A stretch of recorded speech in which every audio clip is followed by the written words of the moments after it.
Hello everyone, आज के अपन video में बात करेंगे नीट पीजी कोटा रिलेटेड से। ठीक है, अगर आप एमबीबीएस में इस साल एडमिशन लेने जा रहे हैं तो आपके लिए सबसे इंपॉर्टेंट फैक्टर जो होता है वो होता है नीट पीजी का कोटा, कि वहाँ पे नीट पीजी की कितनी सीट्स है।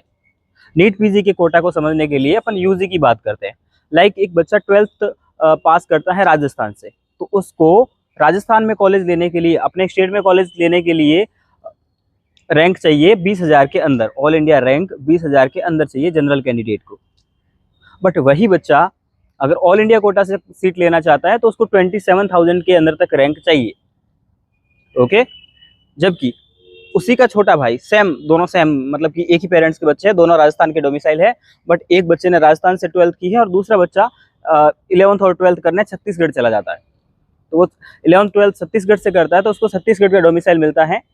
तो अगर उसकी रैंक, दूसरे वाले भाई की रैंक अगर 40,000 तक भी है तो उसे गवर्नमेंट मेडिकल कॉलेज की सीट मिल जाएगी। तो किसको बेनिफिट हुआ? दोनों ने क्या किया, 11th किया 12th किया, जस्ट सिंपल पढ़ाई की है, लेकिन एक ने किस स्टेट से किया और दूसरे ने किस स्टेट से किया। तो ये होता है स्टेट अलग होने का डोमिसाइल का प्रॉफिट।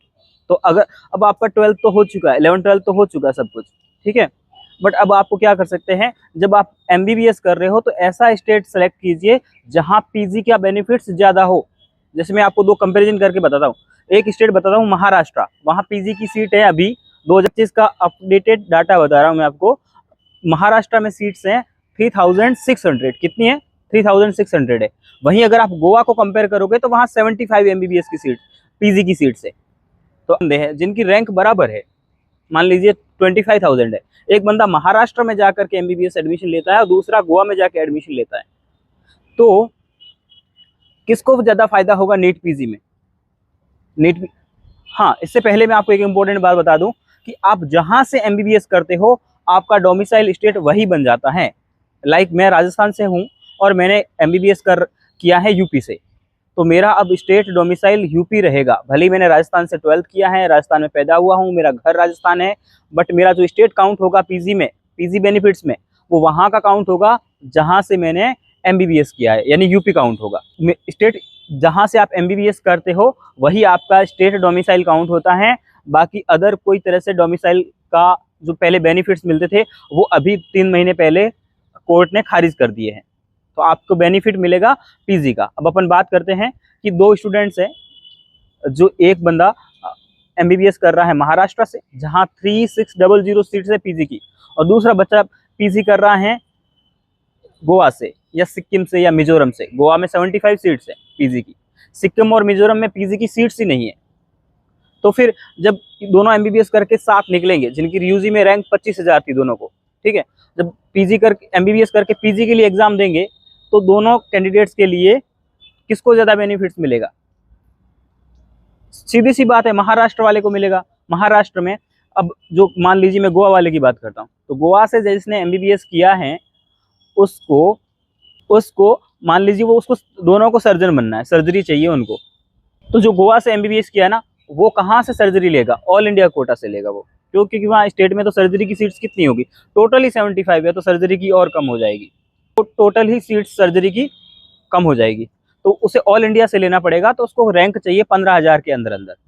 जबकि जिसने महाराष्ट्र से एमबीबीएस किया है वो अगर चाहे तो ऑल इंडिया में वो भी ले सकता है, ऑल इंडिया उसके लिए भी ओपन है, और 15,000 रैंक उसकी है तो वो ऑल इंडिया से ले लेगा।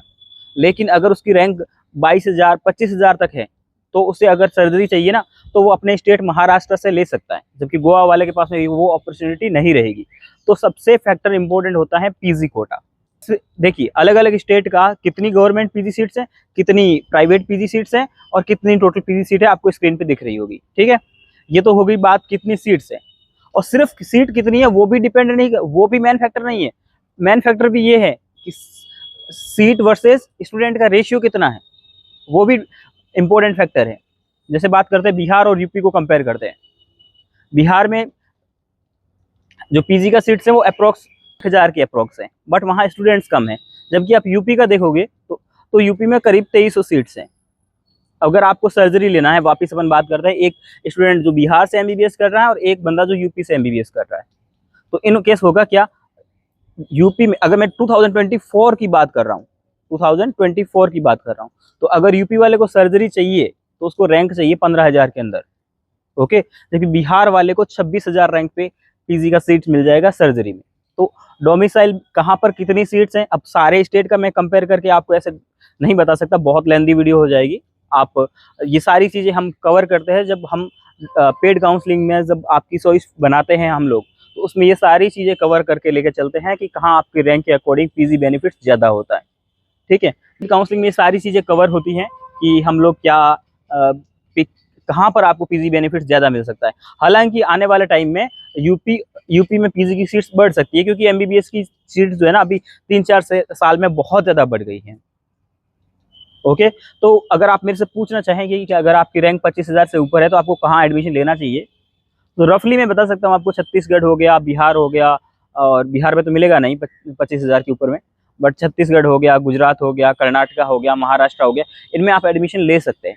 ओके, किन को अवॉइड करना चाहिए, नॉर्थ स्टेट के सारे, वेस्ट बंगाल को छोड़ करके सारे स्टेट को आपको स्केप करना चाहिए। बाकी अगर आप डिटेल में सब कुछ जानना चाहते हैं तो आप हमें व्हाट्सएप कर सकते हैं, और हमारे जो नंबर है वो स्क्रीन पे आपको दिख रहे हैं। ओके, एक बात सबसे इंपॉर्टेंट बताते हैं एससी और एसटी कैटेगरी के लिए। अगर आप जनरल कैटेगरी के हैं तो इसको आप स्पीड से देख सकते हो। एससी एसटी में जो होते हैं ना, अगर आप मान लीजिए आप यूपी स्टेट के बंदे हो और आप ऑल स्टेट का, तो आपको है ना यूपी में कॉलेज लेना है तो आप अपने स्टेट कोटा से लीजिए।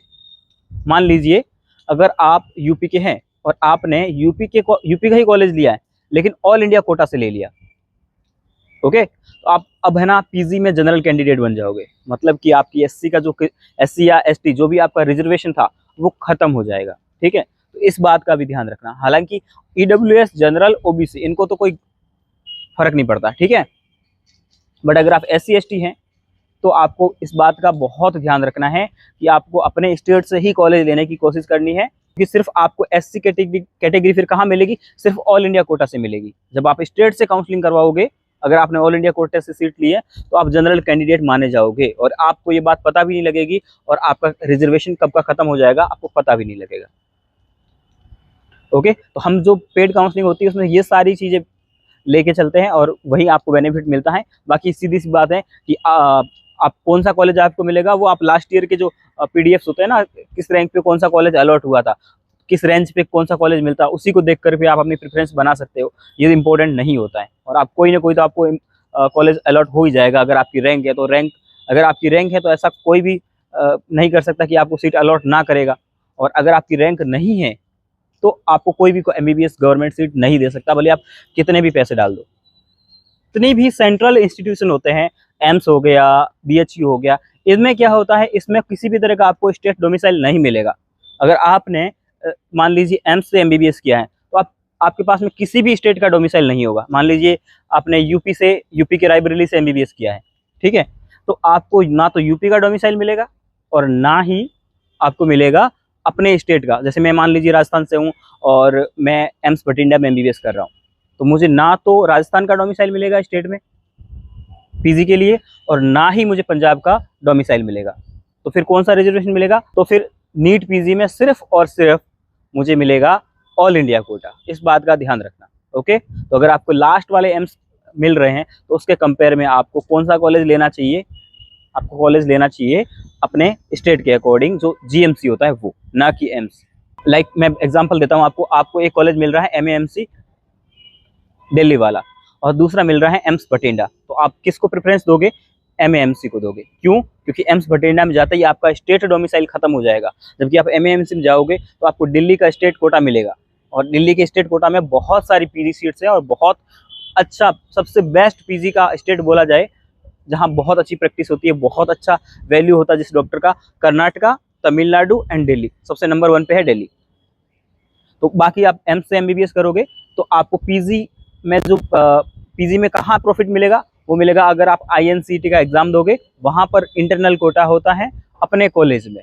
तो अगर आप वहाँ पे आप अपने जो कॉलेज के जो कैंडिडेट्स होते हैं उनके साथ फाइट करते हो, और वो कोटा बार बार नहीं मिलता है। ओके, तो अगर आपकी रैंक अगर आप टॉप 5 एम्स ले रहे हो तो वो सबसे बेस्ट है। ओके, बट अगर आप उसके बाद में कोई एम्स और जीएमसी में कंपेयर करके आप जीएमसी को छोड़ के एम्स की तरफ जा रहे हो, तो फिर वो आप कहीं ना कहीं पीजी पे लात मार रहे होते हैं, फिर आपको पीजी के लिए बहुत मेहनत करनी पड़ेगी। और ये हमारा पीजी पे वीडियो था, और भी इस सीरीज रिलेटेड वीडियोस हमारे चैनल पे आते रहते हैं, तो ये आपका ही चैनल है, इसको फॉलो करके रखिए, सब्सक्राइब करके रखिए।